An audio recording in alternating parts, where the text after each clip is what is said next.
A blood-red sky over a fjord, a figure on a bridge, both hands to its head, the mouth torn open. You have heard the story. Beside that road stood a slaughterhouse and a madhouse, and the painter heard them screaming. That is the story. It is wrong. His two friends walked on, only he stopped. And what he heard was not a sound. Here is what nobody tells you about that painting. It is not a picture of a scream you can hear. It is a page from a diary, and on its own it means almost nothing. To read it, you have to read the whole life around that page. The sickness, the love, the parting. So, come back with me to the beginning of that life. By the end, you will never look at that bridge the same way, and you will know what the figure is screaming. For most painters, the work is a window. You look through it at the world. His work is not a window. It is an autobiography in paint. When he died, he left it all to the state. 28,000 objects. 28,000 objects. 28,000. And every one of them is a day of one man's life. Plenty of painters put themselves in a picture now and then. But a whole life, event by event, turned into paint. Only one other painter comes close, Frida Kahlo. With those two, the paintings are not scenes from a life. They are the life set down in color. Watch how literal this is. He fell ill and he painted it. He got well and he painted that. He fell in love and there was a canvas. It ended and there was another. Every turn of his life left a picture behind. So, what was painting to him? Not a craft, a language. It was the tongue he could say anything in. Everything that happened to him he could put into paint and be understood. But he was not satisfied with it. He did not trust that language to hold everything. A language he felt can fall short, go thin, leave something out, so he reached for others. He would tell the same life more than one way. The second was the camera. He photographed himself over and over, the same way he painted himself. Deliberately, methodically, for years. Look at those photographs now, and you are looking at the first real selfies any artist made. Not a snapshot, a practice. Most painters of his day would not touch a camera. The few who did set photography against painting, one held up against the other. He did the opposite. He let the two feed each other. The painted face and the photographed face. The same man twice. And yet he thought the camera was the lesser art. His reason is the strangest line in this chapter. Photography, he said, is let into neither heaven nor hell. The depths are closed to it, so are the heights. The third language was words. He wrote prose. He wrote poems, most of them without rhyme. He kept diaries, but he wrote them in the third person, as if the man on the page were someone he watched from across the room.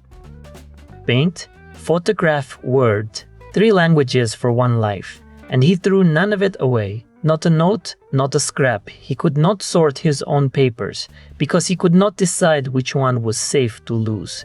Every scrap was the trace of a day he had lived, an event he had felt. His own parents did the arithmetic and left him out of it. The boy was born sickly, and they did not expect him to reach even his teenage years. That was simply the age. Grown men died of tuberculosis. Children died younger still, most of them before they turned 10. Edvard Munch was supposed to be one of those children. Nobody in the house was betting on him. The Munch were not a rich family. His mother came from plain people. His father was a military doctor, but the name still carried weight in Norway. There were 5 children in the house, and Edvard was the second of them. His older sister, Sophie, came just before him, barely older, close enough to share everything. He was sick almost all the time. One stretch of pneumonia held onto him for close to a year and left its marks on his body. So he grew up inside a single idea, handed to him without anyone ever saying it out loud. Life is thin, it can end today. Every fever he caught, for the rest of his life, he treated as the one that would finish him. But here is the strange part. This fragile boy lived past 80. For a sickly man born at the turn of the century, that alone is almost a miracle. He grew into a striking adult, handsome, a little delicate, a little unwell-looking, exactly the face the press could never leave alone. But that is the far end of the story. Let me take you back to the child who could not sleep. Then death came for real. His mother died young. She was just past 30 and Edvard was 5. Tuberculosis took her, the same disease everyone had spent years expecting to take him. It took her instead. He lost his mother and the family lost the center of the house. It was the first great tragedy and it would not be the last. His father did not walk away from the children. He and their Aunt Karen, the mother's sister, raised them together. But something inside the father closed. He turned harder and harder toward God. At bedtime, he stopped reading fairy tales, and he started reading scripture, not the whole gospel in order. He chose his passages. He chose the parts where the Lord punishes the sinner, where the message is, be righteous or else. Norway then was a deeply religious country, and these were not stories that ended kindly. Every one of them closed on someone being tortured for their sins. Spoken aloud to a small child in a dark room, it was pure horror, so it kept him awake. He told his Aunt Karen that he could not fall asleep. When the light went out, he said, visions of hell came into the room and pressed down on him. He wrote it all down later, as a grown man, in his diaries. The same fear, still exact. So his aunt tried something simple. She gave him a sheet of paper and a pencil, and she said, draw it. Draw everything you see, everything that frightens you. And, strangely enough, it saved him. The fear went out of his head and onto the page. Those childish scribbles are where all of it begins. From the very start, for Munch, art was never decoration, it was medicine. That medicine followed him into his youth. He and his father fought about religion. Once, he wrote, they fought over exactly how long the damned are meant to suffer in hell. It ended the way those fights always ended, with Edvard slamming the door. Afterward, he could not settle. He could not sleep. So he reached for the notebook and started to draw. The same medicine in all their hands. A pencil against the dark. It worked. But the thing he feared most had not finished with that house. It would walk in through the door again. He was 15, and the one person in that house who truly understood him, his sister Sophie, was dying in the next room. She was his closest friend in the family. Now she was the one leaving.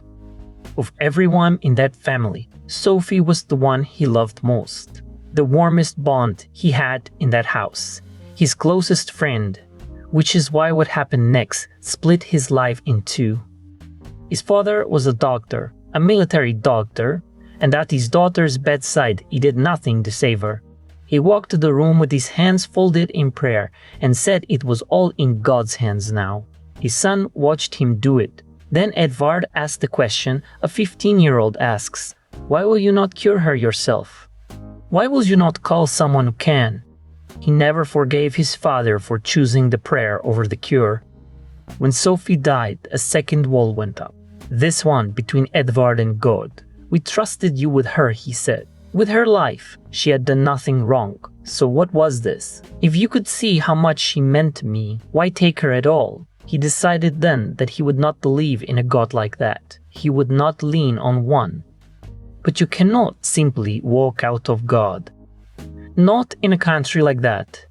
Not in a family like that. So he lived in two worlds at once. With him and not with him. He wanted out of the religion he was raised in. And a fear kept pulling him back.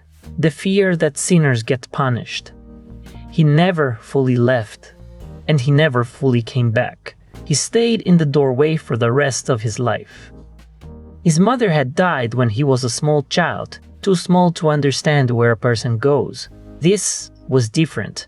At 15, he saw it happen in front of him, how a human being actually leaves. And he was a sickly boy himself, so he understood that the same thing could be waiting for him at any moment. He looked at his dying sister and saw a version of his own future. No death ever marked him harder than this one. Sophie died of tuberculosis. Years later, a painter now, he set that sick room on canvas. The Sick Child, 1885, a red-haired girl sunk into a white pillow, a dark figure bending over her. Look at it. It is not Sophie's face. By then he could not remember her face. So he set someone else in that chair and painted the living, not the girl. So look at her and tell me what you feel. Pain, sorrow, the helplessness of standing at the deathbed you cannot stop. Now the harder question. How does a painter make you feel a death you are only looking at? Pain, grief, helplessness. It is all here on this canvas. But how does Munch make you feel a death you are only looking at? Look at the room she is dying in. No window, no door, no way out, and no air to breathe. The chest and the little table turn their corners toward her, so they pull your eyes straight in, and the walls seem to close around her like a ring tightening. One more turn, and she is gone. On that table stands a glass and a carafe, painted so thin they look ready to crack. That is life in this room, thin glass that could shatter in a second, a thread so fine it barely holds her to the earth. A woman bends over the bed, her back curved down, his Aunt Karen, perhaps. She is holding the girl's hand, and it is the gesture you make when you are saying goodbye. The last minutes before there are no more. Now look at her face. Munch barely painted it. The features slip away the way a dead child's face fades out of memory until you cannot hold it anymore.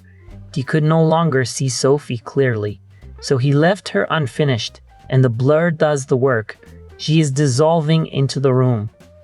If not for her hair, red as fire, that face would melt straight into the white pillow, so the pillow turns into a square halo behind her head, and below it there is no body, no bones, no spine to hold her up. The spirit has almost left. One more second, and she is not among the living. There is almost no color in this. The whole painting is nearly one tone, a sick green against that burning red, and that contrast unsettles you before you know why. Munch painted this for a whole year. For a painter, that is forever. Most of them finished dozens of canvases in that time. He finished one because nothing he did was ever good enough. He scraped the wet paint off and laid it down again, over and over on the very same canvas. All that scraping left a bruised, muddy color, brown and green and gray and blue bleeding through each other. The older layers still glow through the newer ones. A sick color made nervously, by instinct, not by plan. Then he took a knife and cut into the canvas.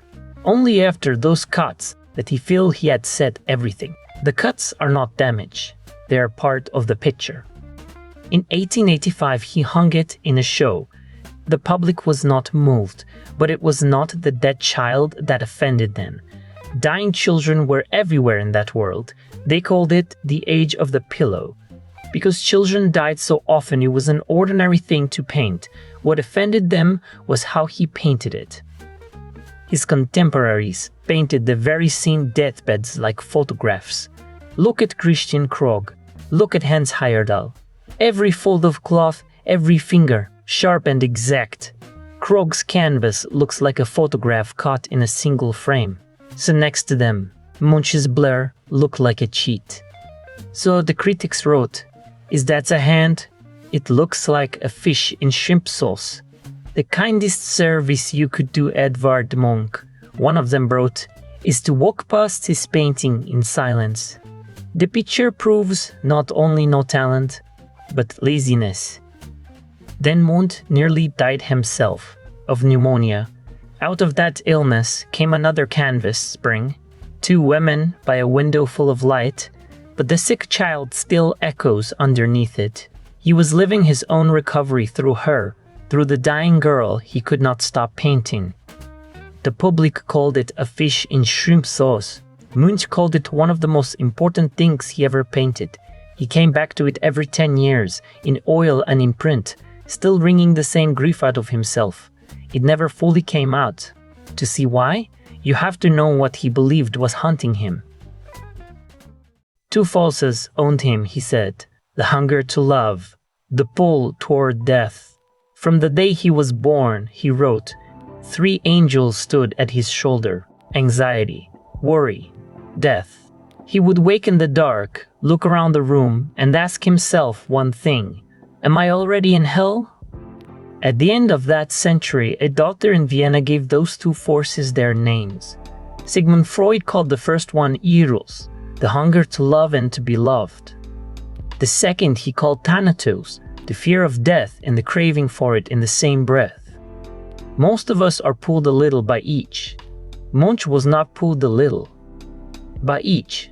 Munch was owned. He blamed his own blood. His mother died young, he said, and handed him a weakness for tuberculosis. His father, devout to the edge of fanaticism, quick to catch fire, planted in him the seeds of madness. And here is the strange part. He did not want to be cured. Without fear and illness, he wrote, my life would be a boat without a rudder. So he kept the fear. He would not trade it away. Without it, no Munch and no paintings. The fear, the sickness, and the love that went unanswered. Those 3 were the rudder that steered the whole boat, and he knew where he was steering. In my art, he wrote, I try to explain life and its meaning, and to help other people make sense of theirs. He almost never became a painter at all. He started in a technical college and lasted a year before he saw it was the wrong life. He wanted to paint. His father fought him on it. Not only because a painter could not feed a poor family, the deeper fear was the bohemian life. A religious man, he dreaded that it would pull his son off the path of faith. He had one real fear about that art school, and with the first thing his son did there, it came true. His name was Hans Jaeger, the most notorious anarchist in Norway at the close of the century. The first thing he did was lead Munch through every sin on offer and the few that were not. The father had been right about all of it, but the sins were not the gift. The gift was books. Jaeger put modern literature in his hands. Through him, Munch found Friedrich Nietzsche and he found Fyodor Dostoevsky. One of those two never let go. Dostoevsky became his idol. The novels became bedside books. Bibles, that is the right word. He painted himself in the pose of a portrait of Dostoevsky and wrote a line across it. Only one man could truly describe his age: Dostoevsky, or, at a stretch, a mixture of 3, Krok, Jaeger, and himself. The 3 of them on one side of the scale, Dostoevsky alone on the other. He loved all of it, but one novel above the rest, Demons. When Munch died, that book was found on his nightstand. He had spent his whole life in conversation with the dead Russian, and the conversation never stopped. In painting, he found a living teacher too, Christian Krog, the realist behind That Sick Girl from earlier in this story. Under him, Munch began painting the world the way the eye sees it, in a plain realist hand, and the public liked it. Across the 1880s, they handed him 3 prizes and 3 scholarships. And it was those scholarships that bought him a ticket out of Norway into the heart of Europe. And there, for the first time, he came face to face with the most advanced art on the continent. Paris, a room full of shimmering light, sunlit boulevards, dots of pure color laid side by side.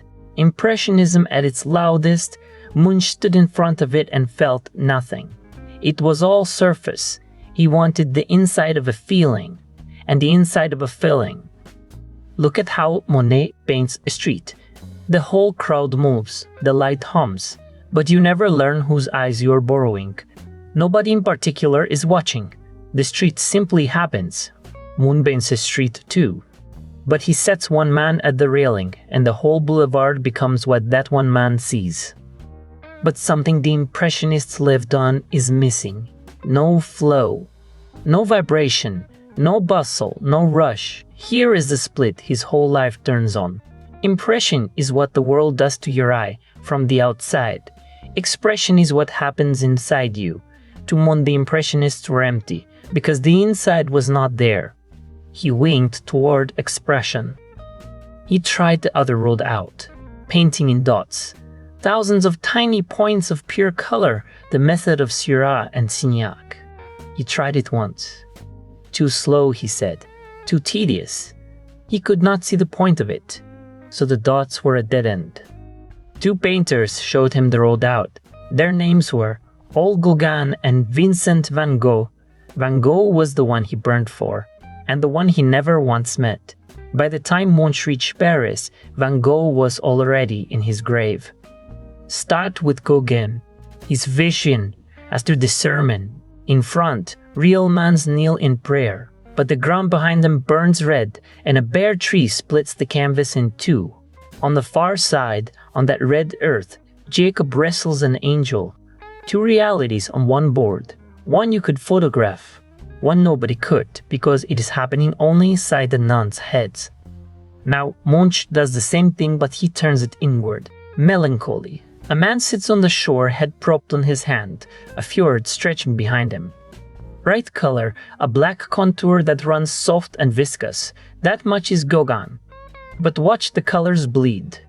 Pale into violet, into lilac, none of them the true color of anything. Undefined, formless, lifeless, these are the colors of a mood. The man is not simply sad, he sees the whole world as sad. The melancholy spreads across the fjord and keeps going over everything there is, and you see it with him. That is the 2 realities again. The plain shore he sits on, and the drowned world he carries inside. Munch would reach for this move again and again. Van Gogh had shown him the same thing, with no person in the frame at all. Wheat field with crows. A black sky presses down. The wheat rise like lit snakes. A road breaks off in the middle and the crows fly low and black. Van Gogh wrote it plainly. I see white fields of wheat under a troubled sky. I did not have to search for a subject to express my sadness, my complete loneliness. Van Gogh could drop the human and let the land carry the whole feeling. Munch never does. He always leaves a person on the canvas. But the landscape behind that person works like a tuning fork. It holds the same note the man is holding, only louder. The fjord grieves because the man grieves. So this is what Gauguin and Van Gogh made of him. A symbolist, a painter who uses the real world to see something underneath it. A second meaning. A third. Symbolism was everywhere in Europe by then. But Munch, his kind of it was strange. Here's the usual symbolist. Buckland, Isle of the Dead. Every rock, every tall cypress, painted as if from life, though the island exists nowhere. A ferryman. A shrouded figure. You feel you have seen them before, in Dante, in Greece, in Egypt, yet you cannot name the source. That is classical symbolism. It throws in the great shared books, the Bible, the myth, images all of Europe already carries. Munch begins nowhere near the Bible. He begins inside himself. His symbols come out of his own pain, his own losses. Then he lifts them until they belong to everyone. Because you and I grieve with the same nerves he did, the same loneliness, the same melancholy, the same short joy. Even his paintings of death start private. A dying girl, pale on the pillow, could be anyone lost to tuberculosis. But she is his own sister, and the grief in that room is his. So the method is set. Paint the world the way one grieving man sees it, and let the viewer catch the grief. Then he aimed that method straight at the ugliest word in a critic's dictionary. Unfinished. 1892 Berlin. A gallery hangs his paintings. 1 week later under protest it takes them all down again. And that is the thing that makes him famous. But to see how, go back 2 years first. 1890. His father dies. Munch is in Saint-Cloud, just outside Paris, and the telegram reaches him too late. He cannot get home in time to say goodbye. And that, not the death itself, is the deeper wound. He was not there. In Saint-Cloud, he sits down and writes what we now call the Saint-Cloud Manifesto. It is his program, in his own words, for what painting is going to be. No more small domestic scenes. His pictures will show living people, people who feel, who breathe, who suffer, and who love. And in front of them he says, people should bare their heads, the way they do in church. The painting as an icon. My reading of Night in St. Cloud is that the figure by the window is his father. A quiet, imagined farewell, moon letting him go.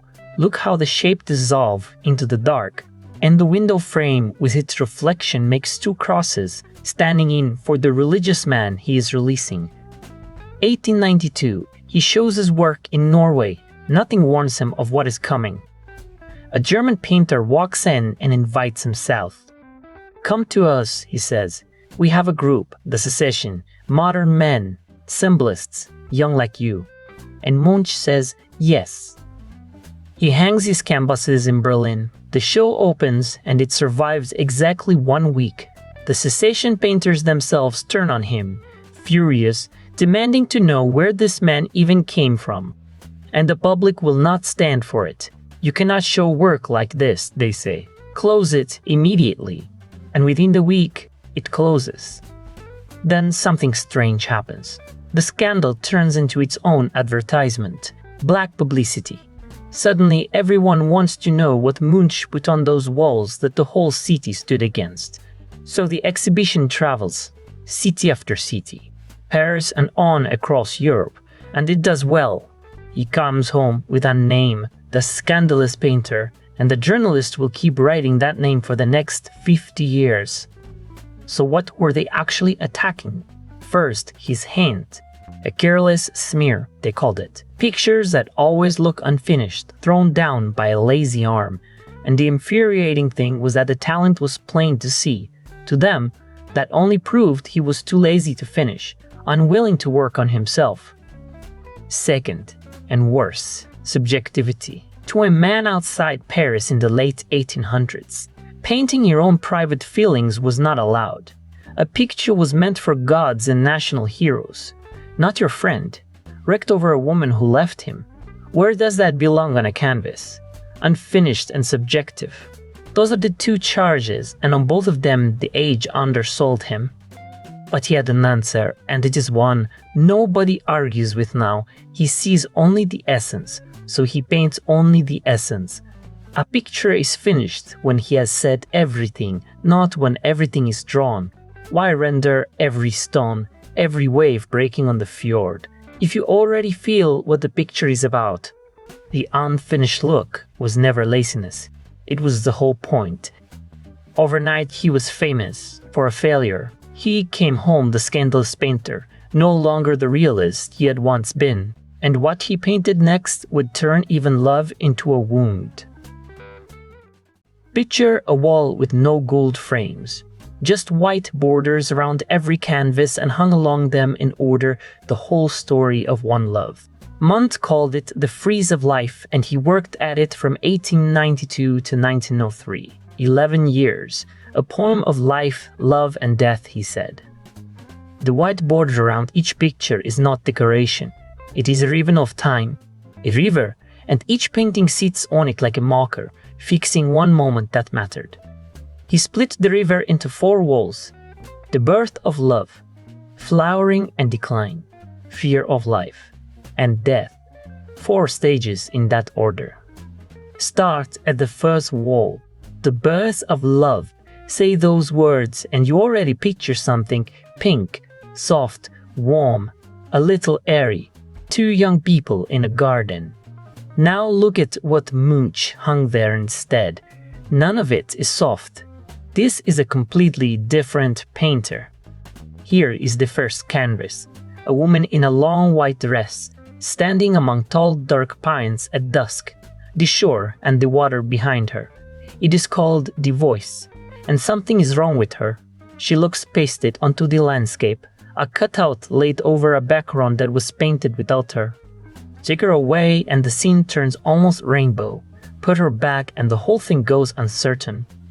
Look closer at the setting. The moon lays a bright column down the water and the pines stand straight beside it. In Munch's language, those uprights are the man. The low line of the shore, the flat calm of the water, that is the woman. The landscape itself is already a couple. So who is she?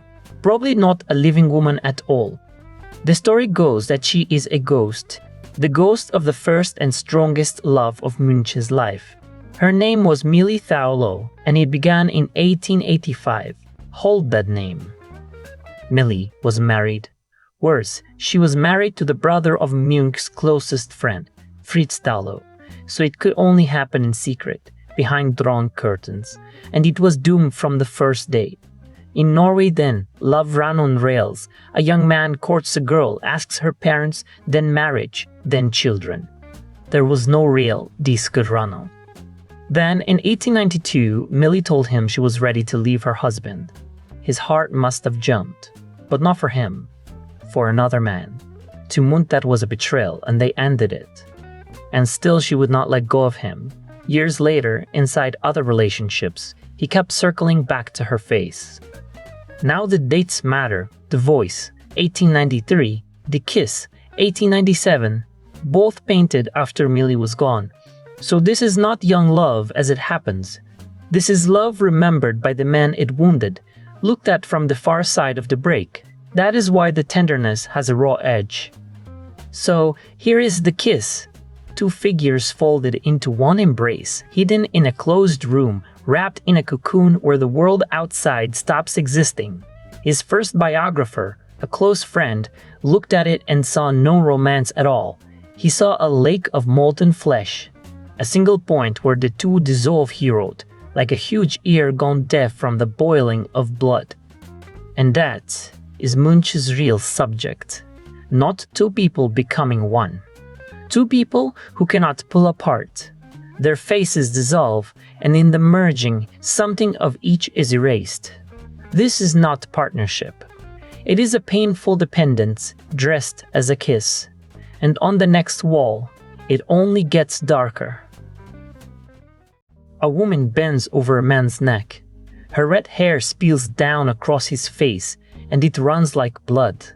You can read this as comfort. He came in tired and laid his head in her lap, so she folded herself around him. Or you can read it as a creature draining him dry. Munch wants you to see both at once. For centuries, the woman in a painting was the Madonna. Eve turned up in one scene only, driven out of paradise. Then it flips. Now it is Eve who fills the frame. The woman as flesh, the woman prone to sin. And she will keep coming back. Munch takes that name and keeps it. You read the label, it says Madonna, so you think the Virgin Mary. Then you lift your eyes, a naked woman, hair loose, her face slack with pleasure. And where the halo should be, a red one.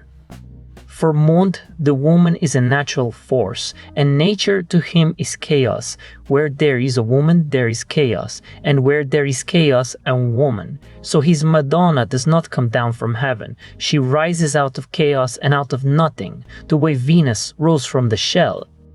And she's life and death in one body. Look at the print he made of her. Around the border he drew swimming sperm, and in the corner a small dead embryo. He wrote it out plainly.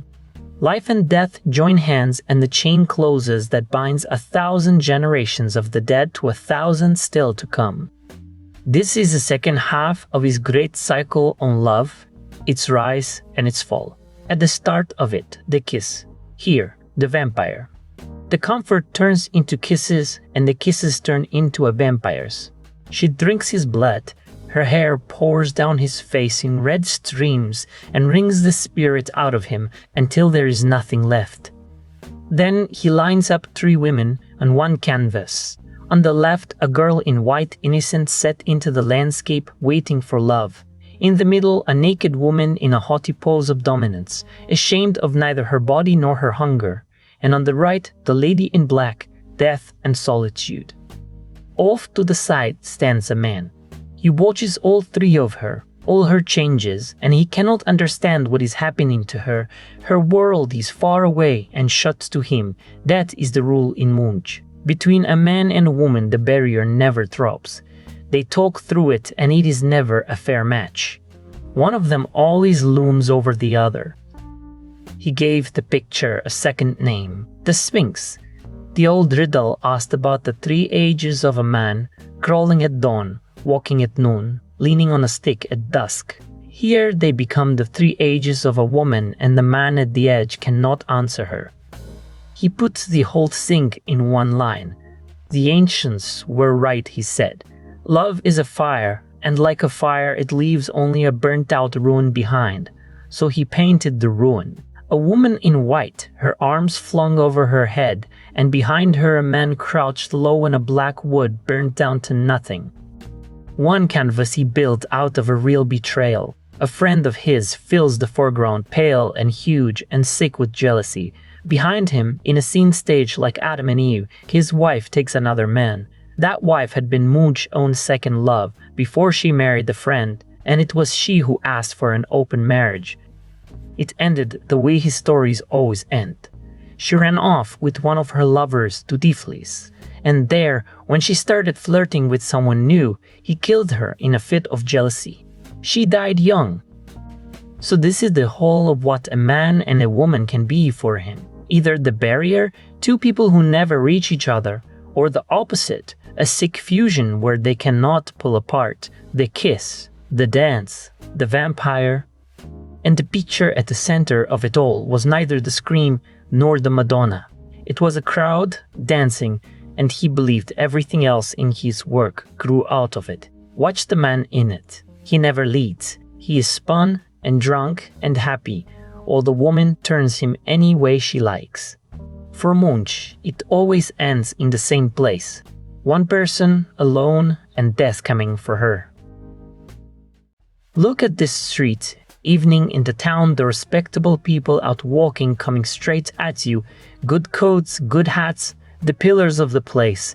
Not a crowd of strangers, a tide, and every single face is a mask, almost a skull. The whole picture runs on 2 diagonals. One pulls a single figure back, deep into the street, away from us. The other drives the crowd forward, right onto us. So you get a choice. Walk with them or be swept under. That one figure, the man facing the crowd, that is Munch himself.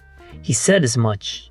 He kept his diary in the 3rd person, so even here he writes about himself as if watching someone else. The passers-by throw him strange, loaded looks. They stare straight at him. Their faces are corpse pale in the evening light.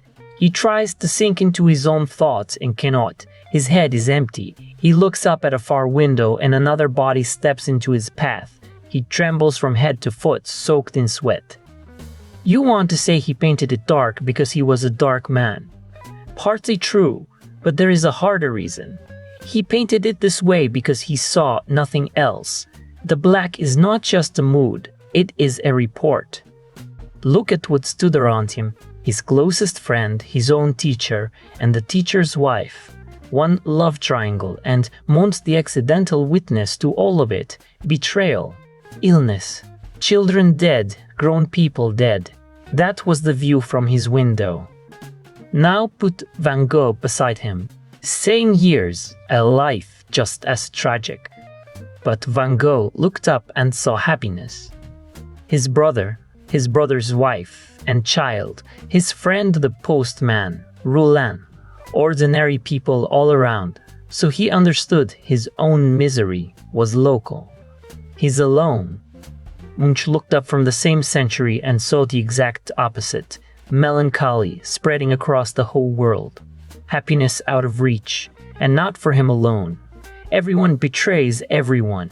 No love anywhere, illness everywhere, the dead of every age. That was the world he saw, not one dark corner of it, the whole thing. So maybe he simply did not believe happiness was possible at all, or maybe it was, but not here, not in this time, not on this planet. He gave this whole side of his work a name, fear of life, and every story around him only pushed the color darker, not a mood that lifts, a verdict he lived inside. By 1900, he turned that feeling into a crucifixion. He called it Golgotha, a cross raised over a dense crowd staring up. The artist crucified by a public that would not buy his pictures and still did not understand them. Look closer, right under the cross. That face is his father, the first man who never understood his son, and around him the crowd again. By now, Munch was no beginner. Museums across Central Europe were buying his canvases, his work was hanging in Berlin. But at home in Oslo, in his own city, they still did not understand him, and he had words for exactly that. "A man does not die," he wrote. "He is killed by those close to him, by the poison gas of their words, by evil thoughts that reach his most sensitive point like radio waves. There is no metaphor in that line. He meant it." Being this man, turning every wound into a picture nobody would buy, had a price, and a life spent paying it was about to catch up with him. There was a third great love, Tua Larsen. She had money, more than he did, and she spent some of it on him. He meant to marry her, then called it off. Not because he stopped wanting her, because it would all end in tragedy anyway, he said. The children would die. So she handed him a real tragedy. Word reached him that Tella had taken her own life to keep him. He ran to her and he found her in perfect health. Dressed in her finest, made up, waiting. The death was a performance, staged for one man. He understood he had been played. Then came the quarrel, and out of it, a shot. To this day, nobody will say who fired it. Munch never wrote the thing down plainly. What we know is the price. The bullet took a joint from the middle finger of his left hand. He carried that gap for the rest of his life. Something in him did not heal after that. He could not trust a woman again. He drank, and he drank hard. He fought with the few friends he had left. The man who turned every wound into a picture was running out of ways to stay whole. And he could set none of it down. Every death, every betrayal he took to heart, then forced through himself onto a canvas. He lived each one twice. So the pictures nobody would buy were made of grief he was never allowed to finish. That is not a weight a man carries long. The last stop was a strange kind of quiet. He began spending his evenings in a brothel, and 1 year he kept Christmas there. Nothing was better, he said. A book, absinthe, port, and women who wanted nothing from him. You could sit in the corner and stay silent, and no one bothered you. So, in 1908, he gave up. He walked into the clinic of Professor Daniel Jacobson and asked to be fixed. Fixed of the breakdowns, fixed of the drink. Nobody committed him. He checked himself in. He stayed 9 months, and even inside he worked. He kept painting portraits. He made careful photographs of himself, posed and deliberate, a series he named Ayla Mara. Even breaking down, he was still framing the shot. And here is what a life like that does. In 1919, the Spanish flu nearly took him, and did not. He painted himself afterward, gaunt in a chair.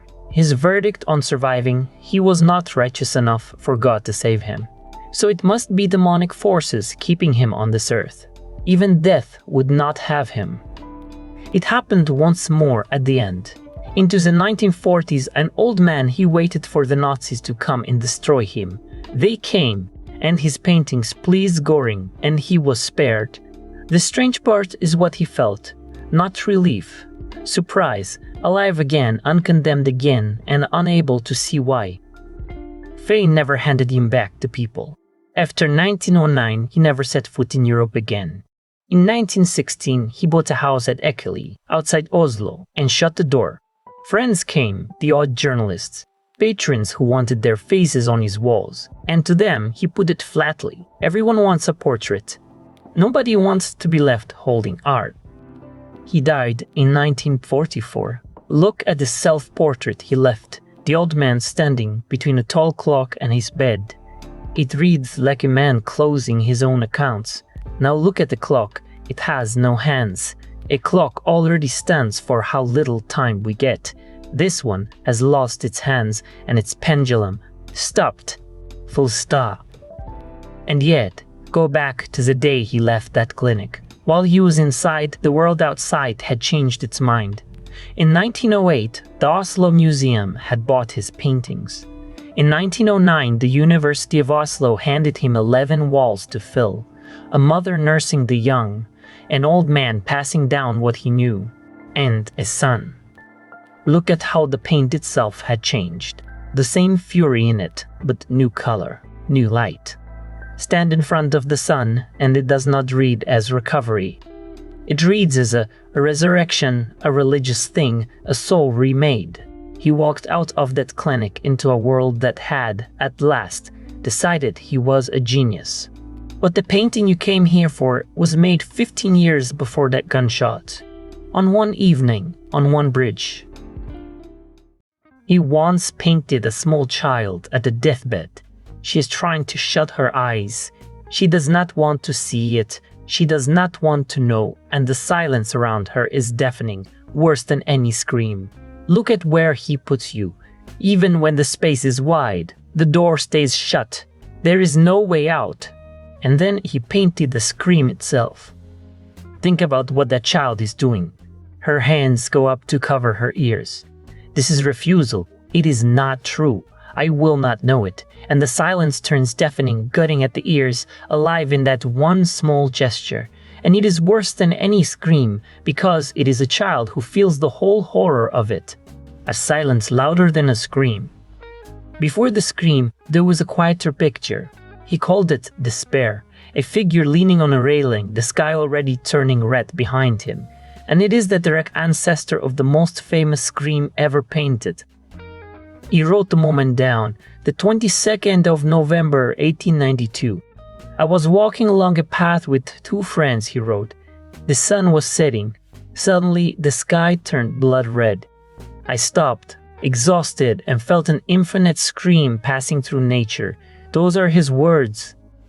Now, you have probably heard the usual explanation. There was an asylum near that road, and a slaughterhouse, and the story goes that Munch heard their sounds carried on the air. He heard nothing. Read his own words again. His 2 friends walked on ahead, untroubled. Only one man on that path could not breathe. So, here is the reading. The scream is not a sound. He does not hear it with his ears. It rises from inside him, and no one else can hear it, because it belongs to him alone. That is what makes it existential. That is what makes it terror. And look at the year, 1892. His father had just died. He had just lost his first love, Millie Tallow, and that wound was still open, still bleeding. He would keep reopening it for 10 years. And his sister had just been diagnosed and taken away, committed to that very asylum beside the path. Then there is that sky. Science has an answer for the red as well. In the late 1800s, the volcano Krakatoa erupted, and it erupted hard. Those flares Moon saw at dusk may have been its work. Those strange, beautiful sunsets. Maybe he stood under that light too, but it does not matter. Because the scream was piercing Munch himself, and nature became a tuning fork that threw it back at him. Like Van Gogh, he made nature speak the state a man was living through. Krakatoa or no Krakatoa, that is not the point. Now look at the figure. The 2 friends behind him thin down to almost nothing. The path drives back so hard it tears open a vacuum and it pulls you in, down into the swirling water. The screamer stops being a person. It becomes a sign, the pure shape of a scream. And that shape came from something real. In a museum that had just opened in Paris, Moon saw a Peruvian mummy. Painters could not walk past it. And if you think about it, that mummy is a good example of what remains of us down the centuries. The quintessence of a human being. What truly stays behind. The version you know is the most harmonious one, and there is a reason. He mixed his tools. Oil for deep, saturated color. Tempera beneath it to kill the shine and leave the surface matte, velvety, intimate. And where he once slashed the canvas with a knife, now he cut it with pastel. White lines, fast and raw. He made it again and again. A black and white print, a pastel and lighter colors, a whole series, each one a little different, all of them the same scream. But in the painted one, every tool sounds at once. One chord and it is overwhelming. So that is what the figure hears. But now the real question. Why does this painting mean almost nothing on its own? And why was it never even the one he cared about most? Here is the secret no museum can hang. Not one Munch painting means anything by itself. Each one is a single word, and the sentence is his whole life. He worked in cycles, in series, always. So a single Munch rarely travels to another country. You cannot build a show around one of his paintings. Pull one canvas out of the series, and it loses its meaning, the way a word loses its meaning torn out of a line. He never thought of a painting alone. For him, they added up to a text, a story read in order, so the scream only makes sense inside the whole.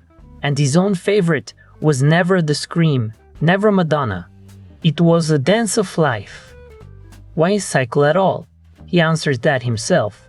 I paint the cycle, he said, to let people understand themselves and understand my art better. That is the root of his symbolism. Private pain, one man's, raised to the power of everyone's. And his rule ran deeper than that. I paint not what I see, he said, but what I have seen. First you live the thing. Only then does it reach the canvas. That reversal, feeling before painting, is the seed of expressionism, the movement that came after him. He closed the phrase of life with this. A tree standing between a man and a woman, and down in the frame, a skull.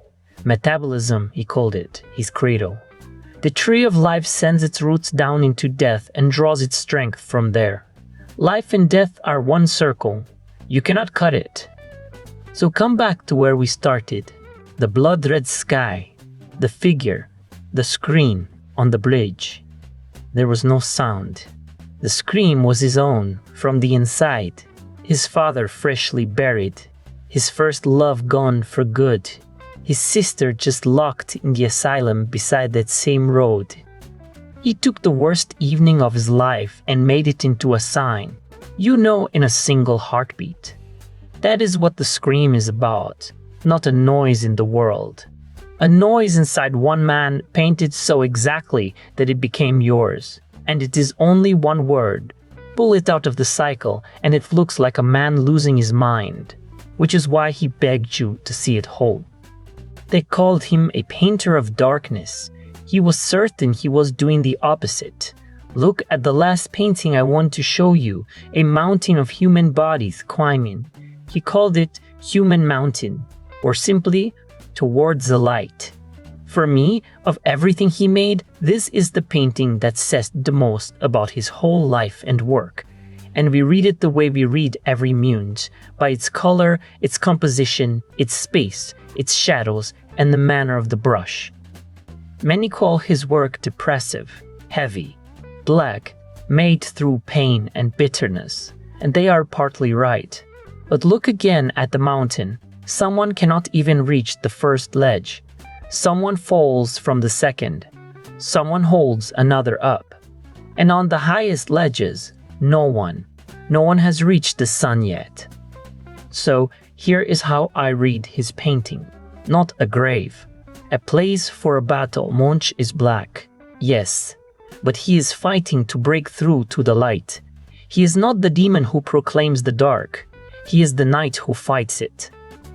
There is an old idea that art exists so we can live through catharsis. With Munch, you reach that release in your mind. You look, and you climb to his sun. You touch his stars, without the real thorns tearing your hands.